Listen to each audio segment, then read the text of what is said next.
Com ele podíamos fazer o que quiséssemos. Bem, agora livremo-nos dele. Presentemente não há comunismo. Há narcoterrorismo. É isso que combatemos, narcoterrorismo, meu amigo. Temos de usar toda a violência possível para parar estes narcoterroristas. Exceto o tipo que está na prisão. Vamos deixá-lo sair. Tens um passe. Uma palmada nas costas, sabes, bom rapaz? Polegar para cima, sabes? Não se pode inventar estas coisas. 30 mudando o foco para Benjamin Netanyahu em Israel. Ele está a pedir ao presidente de Israel para ser perdoado. E existe há um indivíduo, sabe? Creio que é uma expressão em Yiddish, chutzpah, entende? Ou como Michelle Bachmann, uma antiga membro do Congresso, ela referiu-se como chutzpah. Ok. E a resposta do presidente de Israel é que ele tem de se retirar da política. Eleições antecipadas em Israel, suspensão da legislação de reforma judicial e estabelecimento de um inquérito estatal sobre o 7 de outubro. Considera que Netanyahu implementaria estas linhas de identificação e de alguma forma colaboraria com elas a longo prazo em vez de ser, compreende, perdoado pelo presidente de Israel? Qual é a sua opinião sobre a situação atual envolvendo o caso de Netanyahu e quão significativa é a sua relevância? Não, bem, ele não é assim tão importante, porque se ele sair, a política em relação aos palestinianos não vai mudar. Estes sionistas não mostram qualquer intenção de criar um Estado palestiniano e, como deve saber, pretendem eliminá-lo. Esta terra pertence-lhes, compreende? Porque, segundo eles, Deus assim o determinou. Quero dizer, é apenas, sabe, assim, quando Juan Perón foi presidente da Argentina, ele era conhecido. O seu slogan era algo como pão e circo, sabe? Mantenha as pessoas bem alimentadas, mantenha-as devidamente entretidas e pode fazer o que quiser. Então, sabe, o bebê faz parte do circo, né? Os ZEUA fazem parte do pão. Enquanto os ZEUA continuarem a canalizar dinheiro para ele, sabes, o bebê pode, num minuto, ser um grande tipo, no minuto seguinte, ser um mau tipo, e depois livram-se dele. E onde nos encontramos atualmente? Continuamos a matar palestinianos, continuamos a deixá-los famintos? Então, é aí o que se segue. A única coisa que poderia, em teoria, alterar esta situação são as sondagens políticas, que aparentemente indicam que um número crescente de cidadãos americanos está cansado de estar sob o domínio destes sionistas e ou de os contrariar. Trump tem a capacidade de interpretar as sondagens e assim que perceber que, sabe, está essencialmente a abraçar um cadáver e isso não vai ser favorável para ele. Cheguem às eleições intermédias, como sabes. Ele pode mudar a política. Há sempre essa possibilidade. Mas o lobby sionista ainda é muito, muito forte nos círculos políticos do ZEUA. Mas Israel está, de certa forma, a fragmentar-se internamente. Larry, não sei se tiveste a oportunidade de ver as imagens das pessoas, milhares a formarem filas, sabes, na embaixada portuguesa, desejam, sabes, estavam a solicitar cidadania. É para agendamentos de cidadania. Por que precisam de deixar Israel se está a ir tão bem agora? Bem, sim, as pessoas não estão contentes com a situação em Israel. Isso mostra como a economia e a sociedade estão a funcionar. E, de facto, o Netanyahu, sempre que ele surge, afirma que este é o único estado do povo judeu e que eles têm a possibilidade de vir para cá e viver uma vida próspera. Já não é exatamente o caso. Pois sim, a situação econômica encontra-se em frangalhos. E eles estão realmente totalmente dependentes da generosidade dos Estados Unidos a enviar-lhes dinheiro. Então, contudo, o problema é que suspeito que muitos dos que estão a abandonar o país são precisamente aqueles que seriam considerados como moderados, são aqueles que defenderiam políticas contrárias a Netanyahu. E uma vez que eles partem, isso apenas reforça ainda mais as políticas extremas e insanas dos colonos. Então, mas sabe, Israel está a perder muitas pessoas. Não estão a atrair mais indivíduos. Estão a diminuir em número. Então, sabe, por enquanto eles aparentam estar completamente intactos. No entanto, sabe, a médio prazo, a própria sobrevivência de Israel poderá ser colocada em questão. Não consideras que Netanyahu, a maneira como ele mantém a conexão, ele exerce influência sobre os políticos nos Estados Unidos? Se ele for destituído do poder em Israel, isso afetaria o apoio que Israel obtém dos Estados Unidos? Porque Naftali Bennett não possui a mesma popularidade, na minha opinião, entre os políticos nos Estados Unidos como Netanyahu sempre teve. E agora Neil é tão poderoso, ele é de alguma forma inteligente. Como jogar, como manipular todo o sistema nos Estados Unidos. Não, na verdade, eu não acho. Não é uma questão de personalidade. Quero dizer, sim, o Netanyahu é bem conhecido. Entre os políticos dos Estados Unidos, existe esta, sabe, crença mais profunda que deriva do sionismo cristão, em que, sabe, eles continuam a citar aquela, sabe, a passagem do livro do Gênesis, que diz que aqueles que te abençoarem serão abençoados e aqueles que te amaldiçoarem serão amaldiçoados. E é precisamente por isso que devemos apoiar Israel. É assim que é. Há um podcast bem interessante. Brent Tucker é um operador reformado da prestigiada Delta Force e tive a oportunidade de conhecer o Brad. Ele reside em Orlando. E ele tinha este indivíduo chamado Dan Blazerian. Não sei se já teve a oportunidade de ouvir falar sobre ele. Sim. Blazerian é verdadeiramente, sabe, anti-sionista, fortemente anti-sionista. Agora, eles tiveram um debate amigável sobre isso, mas Brett continuava a afirmar, sabe, sou um fervoroso defensor de Israel porque está nas escrituras sagradas. E Deus afirma, sabe, que é necessário apoiar Israel. E Blazerian argumenta, ele menciona, olá, que essas promessas foram feitas a Abraão. E se recorda, Abraão teve 2 filhos, como deve saber, e ele teve Ismael. Não são apenas os judeus, mas também os muçulmanos.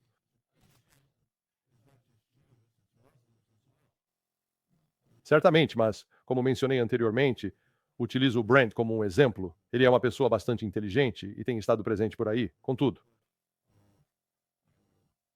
Sabe, ele está a definhar apenas no bolso da ideologia sionista. E isso não tem absolutamente nada a ver com o Netanyahu. Na verdade, isso remonta a esta crença mais ampla de que estas são as pessoas escolhidas por Deus e que a nossa obrigação é apoiá-las. Agora, Blazerian apresentou um argumento interessante. Ele menciona, sabe, ele afirma que o que é realmente insano é que no Talmud há referências feitas de maneira depreciativa sobre Jesus e sobre a sua mãe Maria, com algumas passagens extremamente insultuosas e ofensivas em relação a eles. Ele menciona que, em contraste, no Islão, eles reconhecem Jesus como um dos principais profetas e a sua mãe é profundamente venerada. Então ele questionou: por que estamos a apoiar aqueles que desprezam os cristãos em vez de colaborar com aqueles que verdadeiramente reconhecem Jesus e Maria como figuras importantes, como devotas? Essa é uma questão realmente interessante, mas veja, é nesse ponto que, assim que adentramos na esfera da religião, percebe, a lógica racional simplesmente desvanece, entende? É tudo porque, veja, Deus assim o determina. E vimos, sabe, Tucker Carlson arrancou a crosta dessa ferida feia quando entrevistou Ted Cruz. E viu, sabe, o Cruz deixou claro que ele nem sabia do que falava. Cruz não é um completo idiota, mas é apenas esta forte crença religiosa que infesta-se, sabe? É tudo construído sobre uma grande mentira. Fomos educados para acreditar. Quando menciono nós, refiro-me à comunidade cristã. Aqueles indivíduos que se identificam como sionistas foram educados para acreditar firmemente que o Antigo Testamento é um texto sagrado. E nesse contexto, Deus delineou o plano divino, e esse plano é favorecer a nação de Israel. E sabe, eles tendem a ignorar o facto. quando menciono que os cristãos contemporâneos frequentemente ignoram o facto de que, quando se refere às 12 tribos originais de Israel, bem, 10 delas desapareceram. Foram completamente assimilados. Ou pode-se argumentar que, na verdade, os palestinianos contemporâneos são os descendentes diretos dessas pessoas. Na verdade, eles deveriam ser abrangidos pelas bênçãos de Abraão também, mas não são. E depois surge esta noção completamente absurda de que somos um grupo de pessoas especiais que, sabe, afirmamos que este é o Deus do amor, este é o Criador eterno, mas ele apenas tem uma predileção muito grande por um grupo específico de pessoas e, portanto, concede-lhes permissão para eliminar quem quer que seja. E assim que, uma vez que aceitas essa ilusão e esse mito como realidade, e depois começas a agir com base neles, obtém-se o que observamos agora no genocídio na Palestina.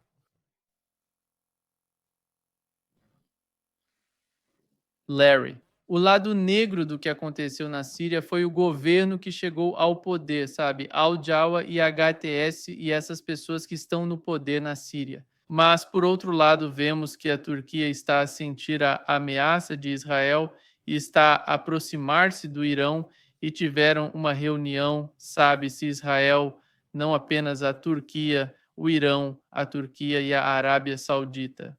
Ok. Aproximam-se. Parece que foi a primeira vez que ouvi o ministro dos Negócios Estrangeiros turco dizer em Teherão que a maior ameaça para o Médio Oriente é Israel. Não tinhas ouvido isso anteriormente de um responsável turco, compreendes? O que aconteceu na Síria, entendes? A questão da Síria transformou tudo. Como vê a situação no Médio Oriente? Porque, afinal, se estiver em Washington a observar o que se passa no Médio Oriente, vê isso. Tudo está a transformar-se. Contra Israel não é em apoio de Israel. Bem, sim, Israel está a tornar-se cada vez mais isolado diplomaticamente. No entanto, sabe, o Erdogan é um orador cheio de retórica vazia. Ó, Israel, eles são a maior ameaça. Ei, continuem a enviar-lhe o petróleo. Grande ameaça. Sim, mas ele estará a obter lucros financeiros com eles, por isso, bem, ele consegue conviver com essa situação. A Turquia é provavelmente a única entidade que poderia alterar de forma decisiva a situação em relação aos palestinianos. E isso seria através do corte total de todo o petróleo que é enviado para Israel, paralisando assim a sua economia. E sabe, sinceramente, a China, a Rússia e a Índia também possuem esse poder potencial. No entanto, eles não o utilizam. E, sabe, eu critico-os precisamente por essa razão. Portanto, sabe, é uma situação consideravelmente instável. A visão que foi apresentada, oh meu Deus, agora, há 25 anos, por pessoas como Paul Wolfowitz e Richard Pearl, sabe? Todos eles proclamavam que tudo o que precisávamos fazer era, sabe, se nos livrássemos de Saddam Hussein, a democracia floresceria e, enquanto tivéssemos esses outros estados democráticos, Israel estaria bem. Bem, não é assim que está a acontecer. E observamos recentemente com a visita de Mohammed bin Salman, proveniente da Arábia Saudita, para se encontrar com Trump, que MBS não demonstra disposição para formalizar o Acordo de Abraão e deixou bastante claro que não haverá qualquer progresso no sentido de reconhecer Israel até que Israel reconheça e aceite uma solução de dois estados, aceitando a existência de um Estado palestiniano, algo que Israel não está disposto a realizar. Acredito que apenas por meio de algum tipo de calamidade militar ou econômica é que Israel, em última análise, será forçado ou não conseguirá evitar que tal situação ocorra. Parece que estão a repetir o mesmo cenário na América Latina com a situação na Venezuela. Primeiro foi o Iraque, agora é a Venezuela, e todos devem entender que vamos ver o mesmo tipo de dificuldades na América Latina. Se algo acontecer com a Venezuela, será um caos verdadeiramente imenso. Sabe, tem que dizer. Se eles tentarem forçar Maduro a renunciar ao cargo e ele sai e eles, num governo que é sustentado pelos Estados Unidos, entram em operação. Acredito que observará uma campanha de ataques que denominaremos de terrorismo. Mas, sabe, os cidadãos venezuelanos que estão a resistir à nossa interferência dos Estados Unidos começarão a atacar o governo atual. Será uma situação confusa e instável e pode até mesmo levar a ataques aos campos petrolíferos, explodindo-os, se os Estados Unidos estiverem a tentar assumir o controle disso. Então, a capacidade que estes indivíduos possuem de se deslocarem através das densas selvas da Venezuela e de atravessarem a fronteira ali com a Colômbia ou com o Brasil, sabe, essas são áreas extremamente remotas e não é nada fácil controlar o que acontece por lá. Portanto, isto, sabe, é uma receita para o caos, na minha opinião. Larry, quão rápido a Rússia está em avançar na Ucrânia? Rápido! Acabei de publicar um vídeo ontem à noite do Sonar 21. Demonstra que está configurado desde o mês de setembro. A Rússia capturou 86 povoações, cidades e vilas. Eles estão a mover-se muito rapidamente agora em comparação com os anos anteriores e, novamente, eu forneço toda a lista de diferentes generais reformados que fizeram todas estas afirmações absurdas sobre como a Rússia estagnou, como a Rússia está num impasse. A Rússia não avança. A Rússia é ineficaz. Não, eles estão a mover-se de forma bastante rápida neste momento. E o principal obstáculo que existia antes disto, sim, ali embaixo, continue a descer até o final desse artigo. É um vídeo muito curto. Sim, mesmo ali. Mostra-lhe. Mostra-te ali.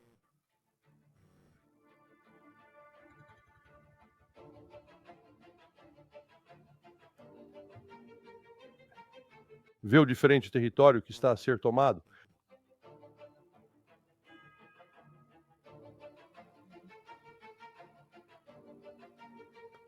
A última cena é simplesmente aquela que realmente conta a história.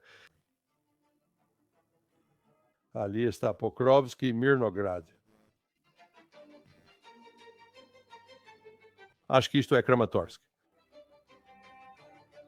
E agora veja este movimento.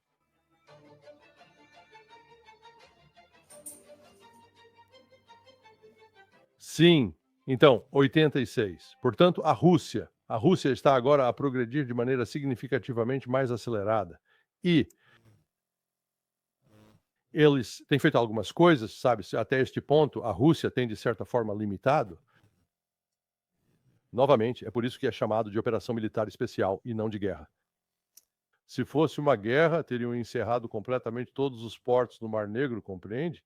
E afundado qualquer embarcação que entrasse ou saísse desses portos, teria passado despercebido.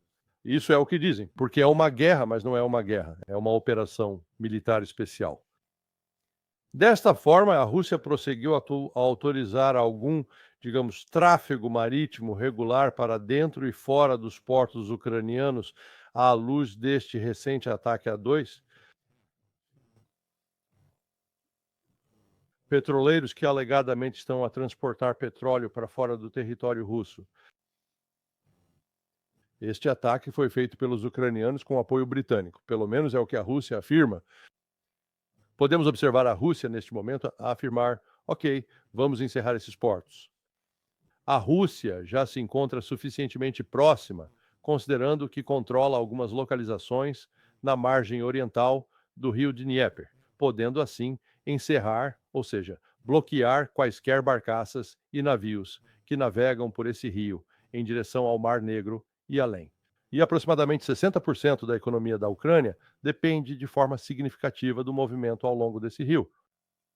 Portanto, sabe, iremos observar se a Rússia, neste momento, decidirá expandir esta situação quase para um estado de guerra total, Certamente eles estão a capturar território e a tomar controle do território a um ritmo muito rápido. E a Ucrânia não tem a força humana para o parar. Não considera que parte desta decisão de não atacar completamente, entende, na linha de abastecimento do exército ucraniano, se deve ao facto de terem tomado algum tipo de decisão estratégica para lhes permitir fornecer armamento porque desejam? O exército ucraniano aproximar-se do exército russo em vez de o exército russo avançar? Bem, Sim, vai em frente. O objetivo, acho, não é a terra, é só destruir o exército, entende? sim, não, bem, o aspecto do desgaste e da desmilitarização estava absolutamente correto. Eles permitiriam que os russos deixassem os ucranianos avançarem até eles e assim os desgastassem. Mas também, antes de janeiro de 2025, a Federação Russa ainda estava no processo de fortalecer e reforçar as suas forças terrestres. Então você volta para. Em fevereiro de 2022, as forças terrestres efetivas que a Federação Russa possuía poderiam rondar aproximadamente os 400.000 para cobrir, sabe, todo o território nacional. E eles empregaram apenas, sabe, algo entre 125.000 e 180.000 na investida inicial em torno de Kiev e outros locais.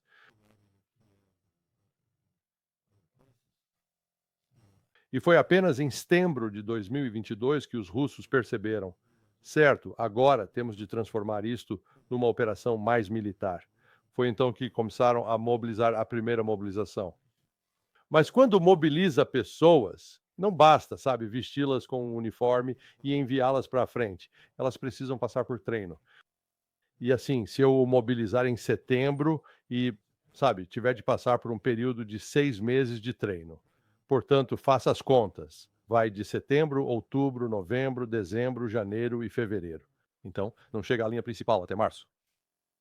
E então, sabe, mantenha as pessoas que são mobilizadas em outubro, aquelas que são mobilizadas em novembro e aquelas que são mobilizadas em dezembro. As de dezembro não entram em ação até julho ou agosto.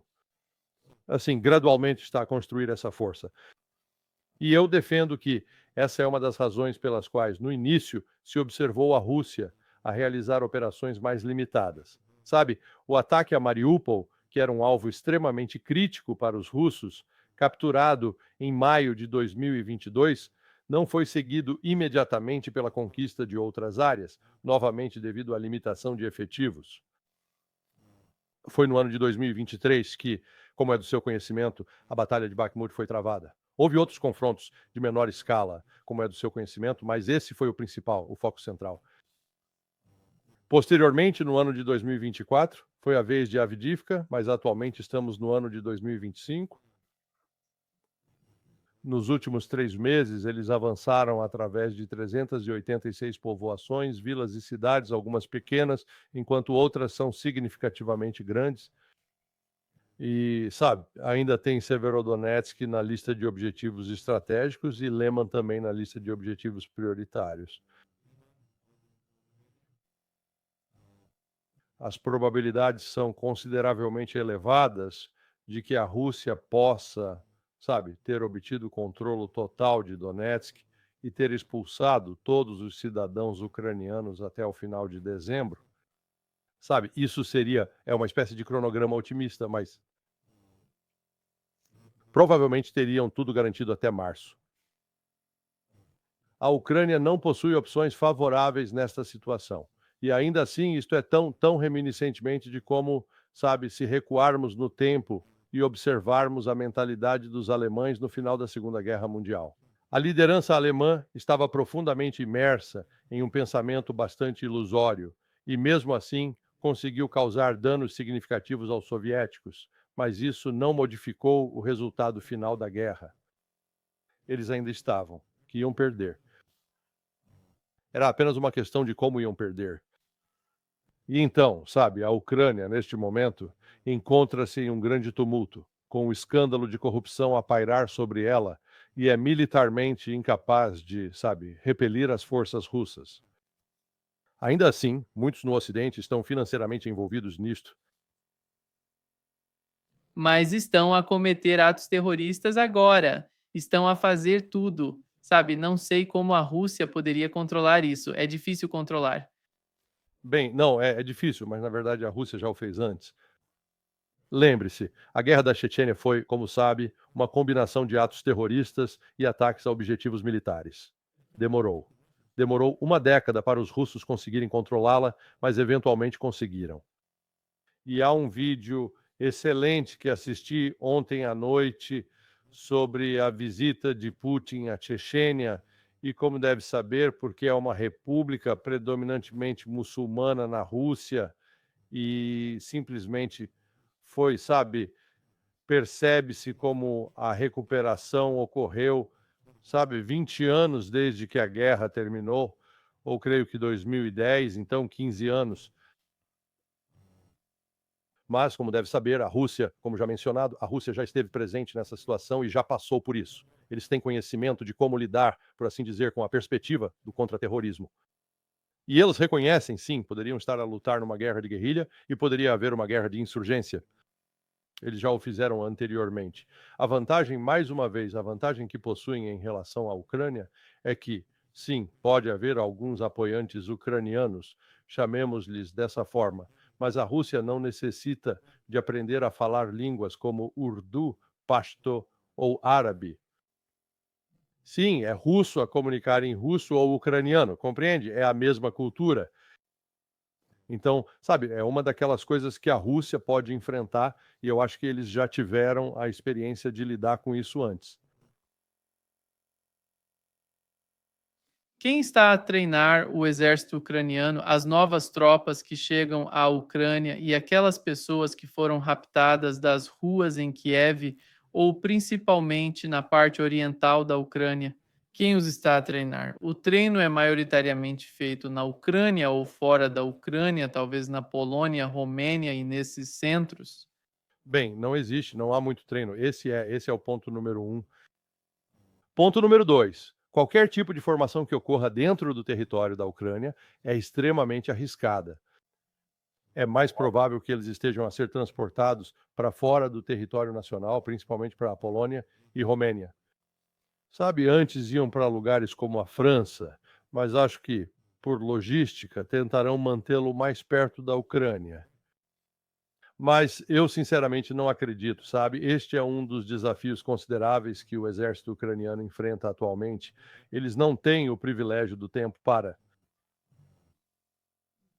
enviar pessoas para o treino básico, que geralmente é uma experiência de cerca de 3 meses, seguida pelo que se chama treino individual avançado. E você pergunta: bem, o que é isso? Bem, é onde, se você é um operador de rádio, aprende a operar rádios, ou se é um operador de drones, aprende a operar drones, ou se está envolvido com tanques, aprende a conduzir e disparar um tanque. Portanto, sabe, esses não são talentos inatos que as pessoas adquirem com facilidade. Eles têm de receber formação e, se o fizerem na Ucrânia, os russos, os seus mísseis podem atingir qualquer local de treino e tem. Acho que qualquer formação está a ser feita, principalmente fora da Ucrânia.